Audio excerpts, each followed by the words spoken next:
You've watched Game of Thrones, House of the Dragon, you've read A Song of Ice and Fire, or at least dabbled in it, and you want to know the correct reading order for all those thick behind books. Here is what I believe to be the best way to read this awesome series. Of course, you got to start off with A Game of Thrones, the book that kicked off this awesome series and got us all lubed up wanting more. Then you're gonna pull your mind to the side and go read the second book in the series, A Clash of Kings, introducing us to Stannis Baratheon, and is always a win. But this is where I get a little tricky with it. You're gonna skedaddle over to A Knight of the Seven Kingdoms, is a book which consists of 3 novellas. You're only gonna read the first one, The Hedge Knight, and then storm back over to the main series, the third book, which is A Storm of Swords. Then sliding all the way back over to read A Knight of the Seven Kingdoms, the second novella, The Sworn Sword. Hopping back into the main series to read A Feast for Crows. This is a book that when I read it, and many others from what I've seen have struggled with it a little bit the first time reading through, but on that second read through, the book gets better, which is a weird thing to say.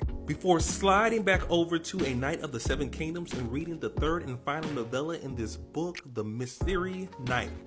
Mystery Knight. I don't know why I said it like that. And then partaking in the last released book of the main series, A Dance with Dragons. And by then they've got you hooked on wanting to know more about all that dragon lore, so you are lucky enough to partake in reading Fire and Blood, in which you get roughly about half of the Targaryen reign whittled down into a history book. And at this point, you are just a completionist and you want to figure out everything in this world and all the little cool points, and you can read The World of Ice and Fire.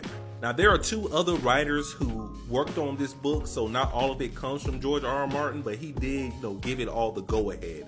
And at some points, you can really tell which parts George for sure write and which part these other 2 writers, had their foot in and really wrote. But hey, hopefully this helped with you coming up with your own reading order or following this reading order. And if you really enjoy my content, you can go to the link listed on my page and you can buy me a coffee. But make sure you like and you follow your boy, because we're talking about A Song of Ice and Fire and a bunch of other things, people.